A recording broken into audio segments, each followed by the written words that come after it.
For me are the 53 abortion clinic workers who have had conversions and left their jobs. And everyone... Yeah. Praise God. Everyone's familiar with the story of Abby Johnson. I knew Abby for Abby. 8 years. She and I volunteered for the first time on opposite sides of the fence the very first day, for the very first time on the same day. She was volunteering for Planned Parenthood. I was volunteering for a local organization called the Coalition for Life. We both became directors of those opposing organizations at the same time. We had had multiple conversations through the fence. Some were great, some weren't so great.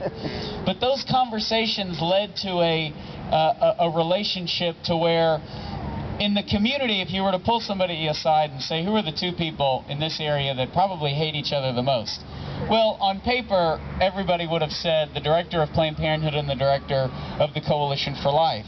That wasn't the case.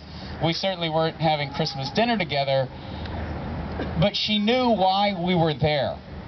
And Abby had counseled thousands of women to have abortions. She had arranged for doctors to fly in across the country to do abortions. She had advocated in the media. There are media stories of she and I on opposite sides of the fence. Endless local media stories showing that.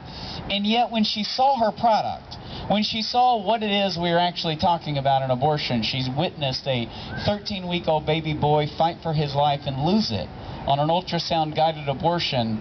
She had what any one of us would have had in that situation. She had a meltdown. And she went into her office and looked out and saw two of our volunteers praying and knew that she was being called to leave that abortion industry. I would have never imagined that she would have walked right into my office, which was conveniently located 50 yards just next to her abortion facility. We had bought the house next door to her abortion facility just to liven up the neighborhood.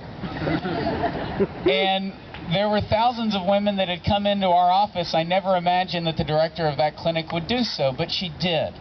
And just like Jules Green left the abortion facility in Union, just down the road. She was going to be here this morning. I've emailed her and talked to her, but I've never met her. And she read Abby Johnson's book, Unplanned, and had a conversion and resigned. Ramona Trevino, who was the manager of the Planned Parenthood in Sherman, Texas, had never had a 40 Days for Life campaign outside of her facility. For the first time last spring, they had a campaign, and she had been listening. Can you hear me? She had been listening to Catholic radio over the last year, which you should not do if you work for Planned Parenthood.